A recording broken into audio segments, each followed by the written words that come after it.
કેમ ગયો મીત? એ હોયો ગયો આલે મીત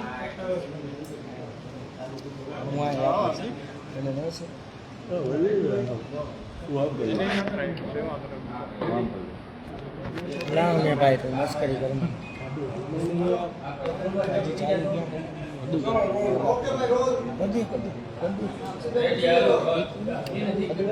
આજની આ પ્રેસ વાર્તામાં તમામ મીડિયા મિત્રોનું હાર્દિક સ્વાગત કરું છું. આજે મારી સાથે માનનીય સૌરાષ્ટ્ર ઝોનના સંગઠન મંત્રી ભાઈ શ્રી અજીતભાઈ અને ખેડૂતોની લડાઈની અંદર જેમણે ખૂબ મજબૂતાઈથી શરૂઆત થઈ ત્યારથી લડાઈની ઢાંકવા માટે સતત ગુજરાતના ખેડૂતોને ગુમરાહ કરવાનું કામ આ ગુજરાત કોંગ્રેસે કર્યું છે. ત્યારે અમુક પુરાવાઓ અને અમુક માહિતી સાથે આજે તમારી સમક્ષ અમારે અને ગુજરાતની જનતા અને ગુજરાતના ખેડૂતો સમક્ષ અમારે અમુક વાતો જે છે રજૂ કરવી. ડિસિઝન લીધું એટલા માટે આંદોલન તૂટ્યું. કોનો શું ઈરાદો હતો એ પુરાવા સાથે આજે ગુજરાતના ખેડૂતોની સમક્ષ અમે વાત રજૂ કરવા માંગીએ છીએ.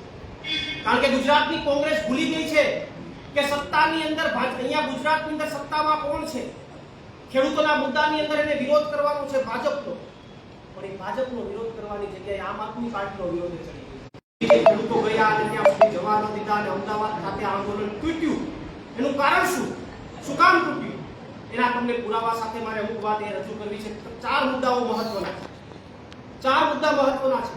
એક મુદ્દો એ છે તમે પરમિશન જ નથી લીધી ઓન પેપર કાગળ ઉપર, તો તમને જવા કોણ દેશે? એનો મતલબ તો થયો એ તમારો ઈરાદો ગાંધીનગર સુધી જવાનો જ નતો. કોંગ્રેસની સભા સુધીનો જ તમારો ઈરાદો. અને આ માત્ર આક્ષેપ નથી, હું અત્યારે પુરાવો લઈને આવ્યો છું. જે પરમિશન મળી છે, જે કોંગ્રેસને સર્કલથી પોપલ સર્કલ થઈ, સિલજ સર્કલથી ભારત સર્કલથી ઓગણજ સર્કલ થઈ સર્વિસ રોડ ઉપર ઓગણજ ટોલટેક્સ બાજુમાં આવેલ સર્વે નંબર 110 વાળી જગ્યાના માલિક શશિકાંતભાઈ પટેલના માલિકીના ખુલ્લા ખેડૂતોએ આક્રોશ બતાવ્યો, પ્રશ્ન પૂછ્યો. ત્યારે કોંગ્રેસના નેતાઓ મીડિયાની સમક્ષ બધી જગ્યાએ એક જવાબ આપે છે કે ભાઈ અહીંયાથી પરમિશન નથી આવી. પરમિશન નથી આપી તો કેમ જવું? અરે ભલામણ પરમિશન માંગી જ નથી તો કોણ આપે? પરમિશન જ નથી માંગી તો કોણ આપે? અને પરમિશન માંગી હોય તો ઓન પેપર સરકારનો નામંજૂરીનો લેટર પ્રસ્તુત કરે ગુજરાતના ખેડૂતોની સામે.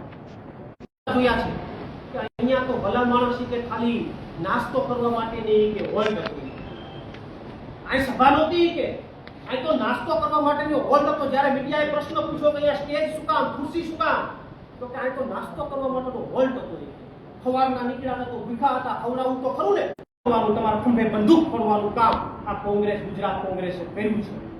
અને પોતાની નિષ્ફળતા, પોતાની ભૂલ, પોતાને લાડ ટપકતી હતી કે આ આખા આંદોલનનું, ખેડૂતના આંદોલનને જશ લઈ જઈએ, એ લાડ ટપકવામાં નિષ્ફળ ગયા. ગુજરાતના ખેડૂતો ઓળખી ગયા, વિરોધ કર્યો, તો દોષનો ટોપલો આમ આદમી પાર્ટી ઉપર નાખ્યો. દોષનો ટોપલો આમ આદમી પાર્ટી ઉપર, દોષનો ટોપલો પંકજ રાણસરિયા ઉપર. કેમ ભાઈ? તમને તો દિવસે થાય પ્રશ્ન પૂછે, સવાલ પૂછ્યો તો કે આમ આદમી પાર્ટી વાળાએ લીખી લે, પંકજ રાણસરિયાએ લીખી નાખી. અરે ભલા માણસ બીજા 2 મહત્વના મુદ્દાઓની વાત પંકજભાઈ કરશે, વિડીયોના માધ્યમથી વિડીયોનું પ્રૂફ આપશે, પણ આ પંકજ રાણસરિયાની વાત કરે છે. પંકજ રાણસરિયા ઉપર